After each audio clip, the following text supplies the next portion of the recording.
Hey guys, तो स्वागत है आपका कैप्टन बीटू के चैनल में, जहां आज हम बात करने वाले हैं कि क्या सच में RDJ as Iron Man MCU में वापस आने वाला है या बस ये एक फेक न्यूज है जिसको रूमर का नाम दे दिया गया है। जिनको नहीं मालूम मैं बता दूं कि हाल फिलहाल में नए रूमर्स आए हैं जिनके मुताबिक आरडीजे का आयरन मैन वापस आने वाला है doctor strange multiverse of madness के अंदर, जिसके वजह से फैंस के बीच में थोड़ा सा रिफ्ट आ गया है। एज कई लोगों को लगता है कि आरडीजे के आयरन मैन की कहानी एमसीयू में कंप्लीट हो चुकी है एंड गेम में उनके डेथ के साथ। तो कई लोगों को लगता है कि आयरन मैन को वापस आना चाहिए, क्योंकि ऑफ कोर्स कौन अपने फेवरेट कैरेक्टर को बड़े स्क्रीन में नहीं देखना चाहेगा। सो सबसे पहले तो फीलिंग्स को थोड़ा सा साइड करके देखते हैं कि क्या उनके आने की पॉसिबिलिटी है या नहीं। बट उस पर आने से पहले अगर आप हमारे चैनल में पहली बार आए हैं तो चैनल को सब्सक्राइब कर दें, क्योंकि हम ऐसे टॉपिक्स के ऊपर बात करते रहते हैं। प्लस टू चेक कि पिछले वीडियो के आयरन मैन फैंस इस वीडियो को देख रहे हैं कि नहीं, इस वीडियो को लाइक मार दीजिएगा और लाइक टारगेट तो 30K प्लस ही होगा, क्योंकि लास्ट वीडियो में जब मैंने कहा था कि आयरन मैन फैंस इस वीडियो को लाइक कर दीजिएगा तो वो 30K गया था। तो ऑब्वियसली इस बार तो 30K से ज्यादा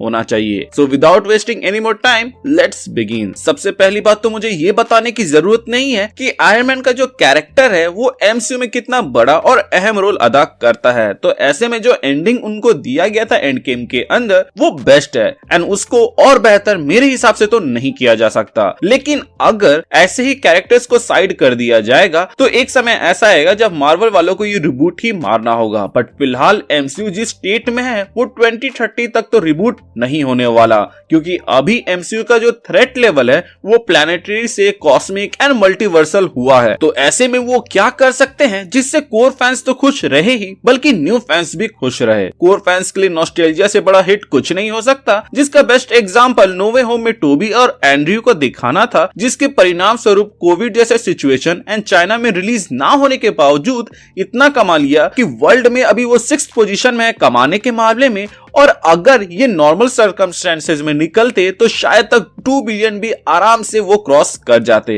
अब टोनी स्टार्क के मरे 3 साल ही हुए हैं, तो यहाँ पे नॉस्टैल्जिया कम बल्कि कमबैक की पॉसिबिलिटी आरडीजे की बहुत ही ज्यादा हिट करेगी उनके फैंस को। लेकिन उनको ये दिखाने से पहले वो लोग टॉम क्रूज को एज आयरन मैन दिखाएंगे, ताकि इन केस टॉम क्रूज का आयरन मैन पसंद ना आए तो उनको शांत करने के लिए आरडीजे का आयरन मैन मूवी के एंड में ही हमें दिखा दिया जाएगा। अब जैसा कि आपको याद होगा कि मैंने बताया था कि टॉम क्रूज का आयरन मैन कॉमिक्स के सुपीरियर आयरन मैन पर बेस्ड होगा, प्लस 3 इन्फिनिटी स्टोन्स उसके पास होने वाले हैं, साथ में थैनोस का कटा हुआ सर, और उसने successfully Iron Legion and Ultron को बनाया हुआ है। तो उसका दबदबा एज अ पावरफुल कैरेक्टर यहाँ पर आप देख ही सकते हैं। सुनने में आया है कि सुपीरियर आयरन मैन का कैरेक्टर के जैसे ही टॉम क्रूज का आयरन मैन के मॉरल्स नहीं होंगे, जिससे उसको पसंद करने की पॉसिबिलिटी और भी ज्यादा बढ़ जाती है, क्योंकि आजकल लोग हीरो से ज्यादा विलन्स एंड एंटी हीरो को पसंद करने लगे हैं। प्लस वो टॉम क्रूज है और मुझे बताने की जरूरत नहीं है कि वो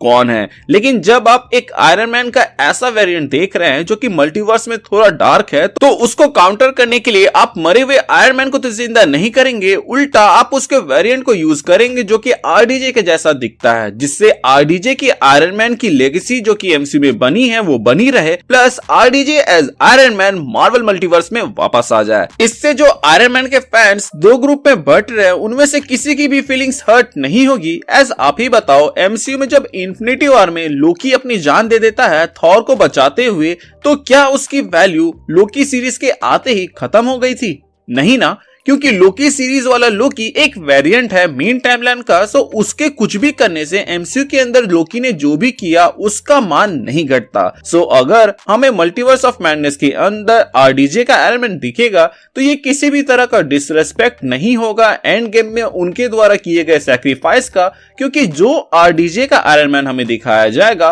वो एक वेरिएंट होगा जो कि दूसरे यूनिवर्स से बिलोंग करता है। अभी तक तो मैंने आपको ये बताया कि वो कैसे एंड क्यों आएंगे, जिससे उनके एंड गेम में दिए गए सैक्रिफाइस पर कोई भी असर नहीं होगा। अब बात कर लेते हैं रूमर के अलावा कुछ सॉलिड प्रूफ की जो कि इस बात को सपोर्ट करते हैं, जिसमें सबसे पहले तो हाल फिलहाल में मार्वल द्वारा निकाले गए मल्टीवर्स ऑफ मैडनेस की मर्चेंडाइज आती है, जहां पर उन्होंने ये लिखा हुआ है कि Marvel doctor strange in multiverse of madness Avengers logo premium T shirt, जो कि ये हिंट करता है कि मूवी के अंदर एक एवेंजर्स टीम हो सकती है। अभी तक मूवी के अंदर इल्यूमिनाटी मूवी के होने की खबर थी बट एवेंजर्स की होने की नहीं थी। प्लस उनको एक नया लोगो भी दिया गया है जो कि doctor strange multiverse of madness के नाम पर बिक रहा है। तो मे बी मूवी के एंड में एक एवेंजर्स का टीम हमें बनते हुए दिखे जो कि वांडा को रोकने में लगी रहे, क्योंकि बॉस वांडा डार्क होल्ड पढ़ने के बाद जिस लेवल में पहुंचेगी उसमें डॉक्टर स्ट्रेंज उसको अकेले नहीं हरा सकते, और अगर वो हरा देते हैं तो समझ जाइए कि डॉक्टर स्ट्रेंज से पावरफुल पूरे एमसीयू में कोई भी कैरेक्टर नहीं है। बट एज आई सेड की पॉसिबिलिटी है कि हमें एक नई एवेंजर्स की टीम देखने को मिल सकती है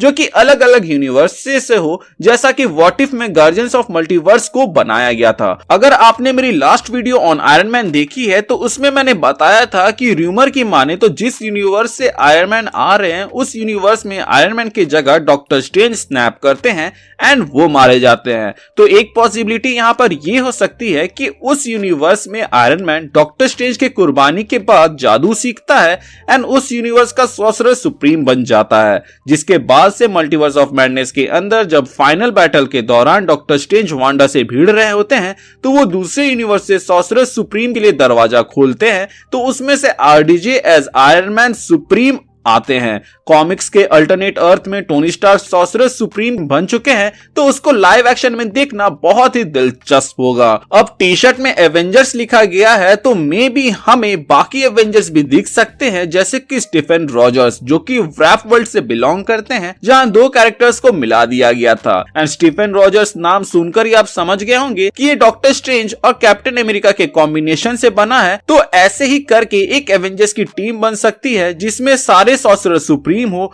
जिनको मैजिक आता है, जिससे ये झंझट भी खत्म हो जाता है कि वांडा जैसे पावरफुल बीइंग से एक सुपर सोल्जर या टेक जीनियस कैसे लड़ता। ऑब्वियसली ये मूवी डॉक्टर स्ट्रेंज की है तो इसमें वही शाइन करेंगे जैसे टोबी एंड एंड्रयू के होते हुए भी टॉम हॉलैंड का स्पाइडरमैन नो वे होम में शाइन करता है। एंड्रयू से याद आया कि अगर डॉक्टर स्ट्रेंज दूसरे यूनिवर्स से आयरन मैन सुप्रीम को देखेंगे तो उसके अंदर जो एक गिल्ट था कि उसके वजह से इस यूनिवर्स का आयरन मैन मारा गया वो कम हो जाएगा। ठीक वैसे ही जैसे नो वे होम के अंदर एंड्रयू ने एमजे को बचाकर खुद को इस गिल्ट से आजाद किया था कि वो ग्वेन को नहीं बचा पाया था। डॉक्टर स्ट्रेंज का आयरन मैन सुप्रीम से मिलना आयरन मैन सुप्रीम को भी इस गिल्ट से आजाद करेगा कि वो अपने यूनिवर्स के डॉक्टर स्ट्रेंज को नहीं बचा पाया था। अब आते हैं दूसरे सॉलिड पॉइंट की ओर, जो कि ये है कि हम सभी को पता है कि ऑलमोस्ट आने वाले 4-5 साल तक में ऐसी कोई भी थ्रेट नहीं आने वाली है जिसके लिए पूरे एवेंजर्स की टीम को एकजुट होना हो। प्लस अभी तो Dark Avengers, Thunderbolt, Young Avengers, Midnight Son, New Avengers etcetera जैसी टीम को भी तो दिखाना है। तो ऐसे में एक मेगा इवेंट जिसके अंदर सारे मेन कैरेक्टर्स हो, जिसके हर एक सीन में किसी ना किसी का फेवरेट कैरेक्टर हो, वो बन सकता है सीक्रेट वॉर का इवेंट, जिसके आने की बहुत ही ज्यादा रूमर्स है। अब आप ही बताओ, सीक्रेट वॉर जैसा बड़ा इवेंट हो